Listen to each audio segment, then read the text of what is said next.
Hello, and welcome to the next episode of the Live Your Spa Life show.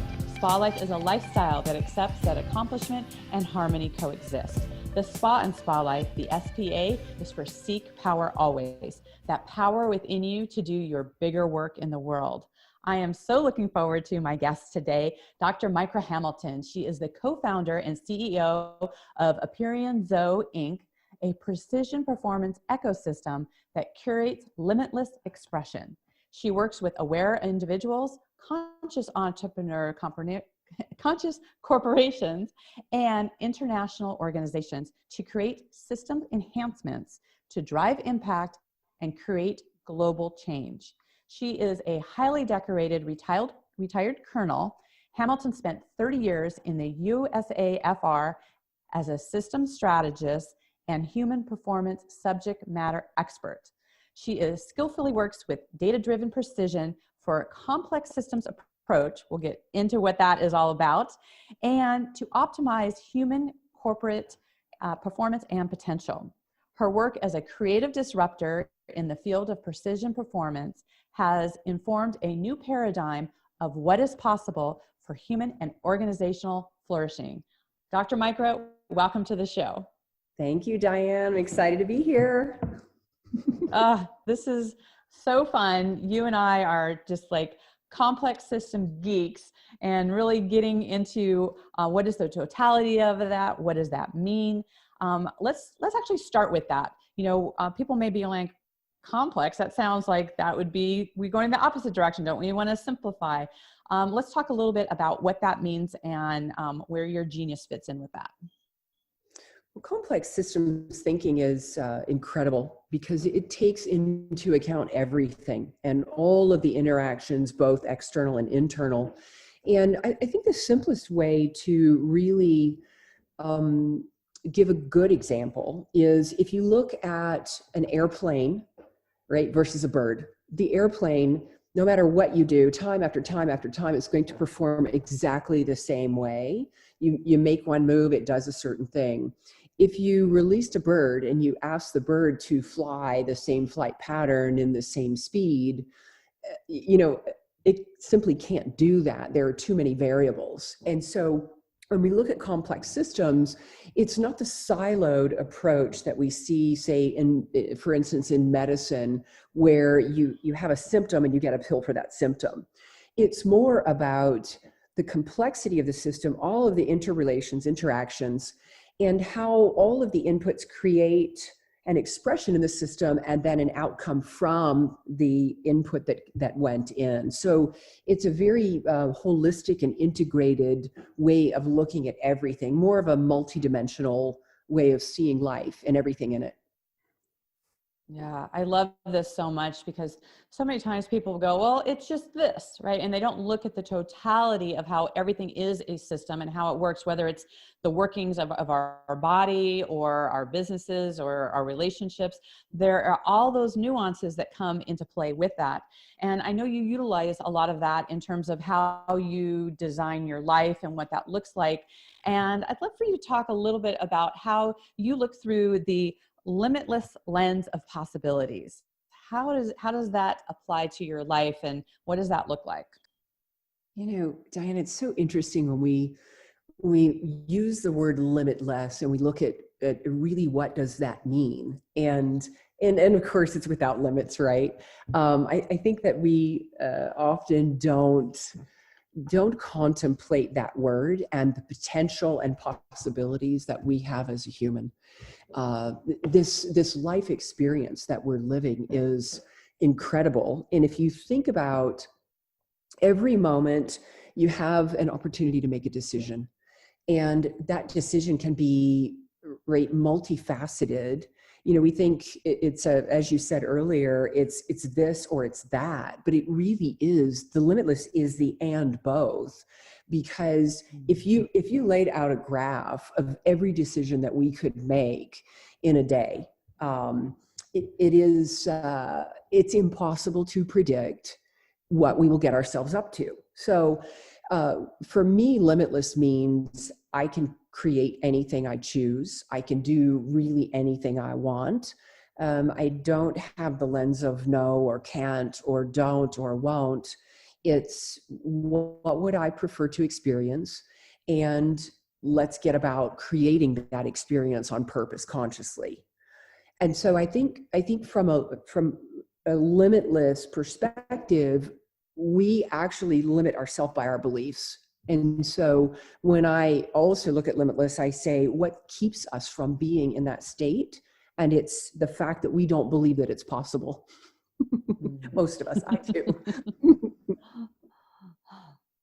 Yeah, it's interesting because it's funny. I mean, it's like a lot of times we don't even consider that, right? It's like if we think like if that's our belief system that we don't think it's possible, we don't realize all the unconscious things that now build that actually prevent us from getting that done if we're starting in the beginning of believing that it's not even possible to be there.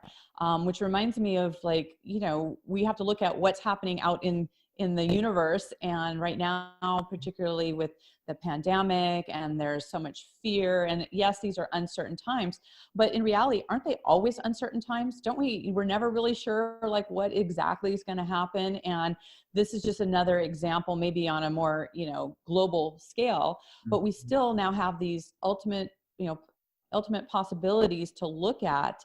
How are you addressing, not only for yourself, but for your clients, for those that are feeling like an extra layer of fear? And I know you and I have had a conversation around not experiencing fear and to really set yourself up to create anti-fragility. And a lot of people, they don't understand what that is. I mean, for you and I, there was some training involved with that, and there was choices about how we are living our life and moving forward.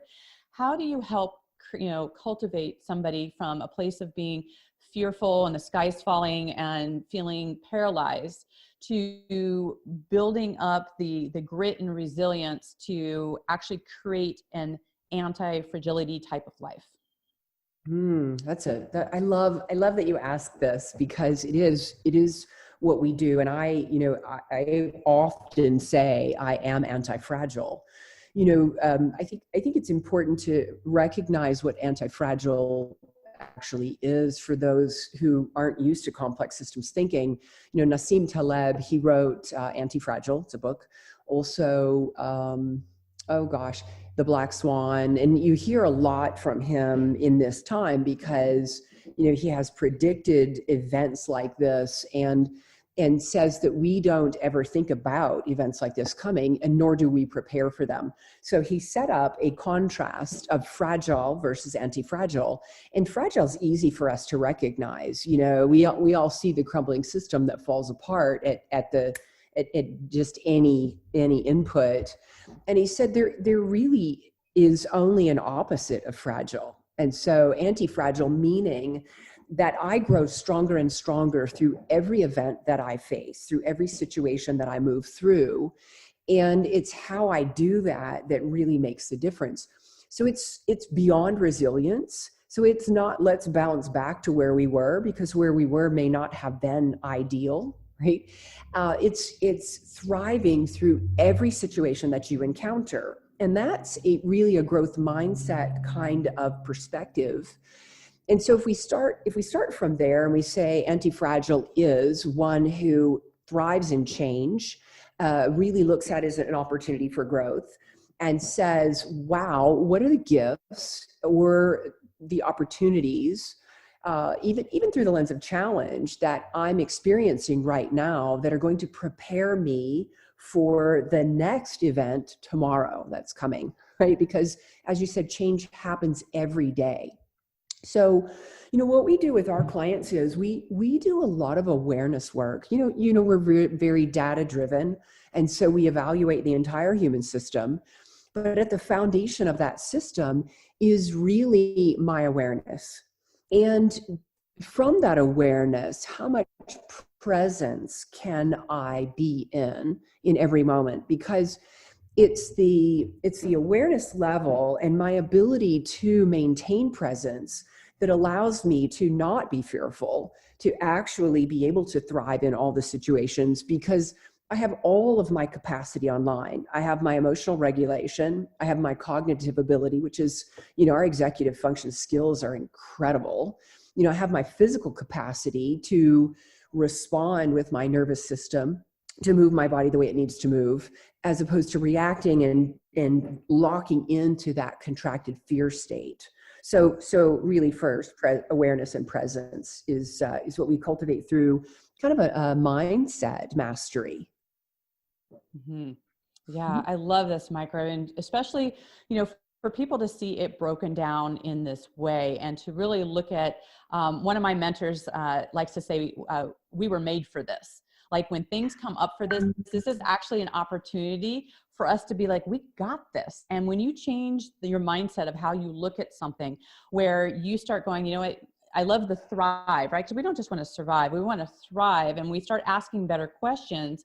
And I love the breakdown of, because we are fortifying ourselves in different ways when we look at, how's the body going to react? Where's the mind going to be? Where's our emotion? Where's our spiritual sense? When we look at all of these components, it adds to that whole complex system to then say, okay, maybe I need to bump up this, and this is online well. And when you see it work together interrelatedly, it really makes a big difference. And how are you utilizing all of this data and change and way for people to kind of get online and on board with this change? How are you utilizing this for a global shift and change, for global impact and change? How are you utilizing it for that kind of bigger picture? Well, and Diane, I'm really excited about this. This COVID opportunity gives us really, I'm going to say for the first time ever, a global, really a global, how do you say, like mass change in what we call our health system, right? I call it a health ecosystem, but it's the first time that something has ever affected all of us as a human species. And so, given that, it allows us to take a peek into what does health look like on this planet. And, we're in this beautiful new era of precision data, right? And when we say that, we go, okay, now we have the opportunity to do a diagnostic of this human system in all of its complexity. And as you said, the spiritual aspects, the body, the mind, the way all of it integrates and creates one whole system, and the mental and emotional structures as well, right? So all of it. And with that precision data, I know that I'm unique. I know that we're all unique, even though our genetics are 99.9% the same. That 0.1% is so essential to us really knowing how we show up in life, based on the experiences that we've had, our childhood, our training, the way we've interacted with our culture. And so when we have that precision data, which you get through, I've got two trackers on, I've got a Whoop and a Garmin for performance. And I know my data, I've been monitoring it for years. For the past 10 years, we've worked in precision performance medicine. And we're able to, in a 2-day period, really understand you as an individual. And by giving you your precise information and aligning that with your goals of what you would choose to express in your life, we're able to very quickly walk with you through a journey of optimizing and enhancing your human system to create any experience that you desire. Right. And so it's at the individual level, that's really essential, because when you do your work, then your expression in the world is, it's much happier, right? It's actually even joyful. It's excited to contribute, to connect, to make a difference in not just your life, but your family, your community, and of course I think the betterment of the expression we see on our planet right now. If you look into the community, at the community level, we have an opportunity to then transition that precision into a community, what we call an epigenetic life center, where the community actually informs the health and well-being of all of those within it. where all of the people who are informing it are actually contributing because they care about the health and well-being of their community. When you take that to a state and a country level, now we've got consistency of complex systems, thriving health and flourishing well-being. That's a very big difference than we go to the doctor to get a pill for what we're sick about. It's an opportunity to turn everything on its head and say, look, if you weren't ill, if you didn't have these disease states, you could really thrive through any pandemic, any change that comes along, the evolutionary pipeline, and many more are coming, right? And so it gives us at the global level the opportunity to go, hey, human, here's how you are showing up. Here's what we can do based on your culture, based on your genetics from your region of the world, and fine tune our entire way of being, thriving, flourishing. I keep saying that because people just think that, well, I'm healthy. Healthy means a lot of different things to everyone. Thriving and flourishing is very distinct, very different. Right. Yeah. Mickra, I think this is actually the critical conversation of, how are we balancing that in between the individual taking 100% responsibility for their own well-being and getting themselves to the point where their health is flourishing, that they're bulletproof, that no matter what comes at you, that you do, it's survival of the fittest, right? It's like, who are those that are doing the things for their body to really thrive in those? And then on the opposite end, there is a lot of controversy between what government entities are saying are good for your body, and some people saying that isn't an alignment for health. That isn't what's happening. And so, what things are coming out from governmental ways are maybe not necessarily what is helpful for the individual. And so I know you do a lot of work with individuals and governments. How do you see that coming together where people are taking 100% responsibility for their health, but yet there's also limitations and dictations coming from, lack of a better word, mass hysteria and fear that are being imposed on the general mass? How do we come to some, consensus around that? This is where the complex systems approach is the answer. And we're actually writing now a book on complex systems global. It's a new era, a new generation of complex systems global precision health, right? And so what it looks like here in the US, and really I would say in the most part all across the globe, is a partnership between the private sector and the government. Even though we have advanced technology, and even though we have precision data, we even know total exposure health, so where you've lived and the things you've been exposed to that are detrimental to your health. We know all of this. We have advanced technologies. And yet the common mindset says, oh, that's way too costly, and we simply can't do that on a mass scale. And I'm going to tell you, it's way too costly not to, because this pandemic is going to really take a toll. The next one will take a bigger toll because we cannot prepone what's coming down that evolutionary pike. We can do a good job by being prepared, right, with this complex system. But so partnership would be first. And that way we would have many, many more resources than we currently have. We would have many more brilliant minds who look through multiple lenses, instead of what we see and what you referred to is there's this party line that says, here's the best eating plan for America. It isn't true, right? There is no one best eating plan for us. The best eating plan for me is based on my genetics, based on what my body tolerates well and creates thriving within me. With precision data, you can get to that. And so I think the additional piece that's absolutely critical that we won't move the marker on if we don't address this is the education that is sent to the public. You know, we've got these interesting things where, you know, we see lots of commercials. If you watch normal TV, we see lots of commercials on mental health disease, heart disease, obesity, and it's basically see your doctor about this pill or about this solution, because we've got the answer for you. That's not the answer. That's a Band-Aid.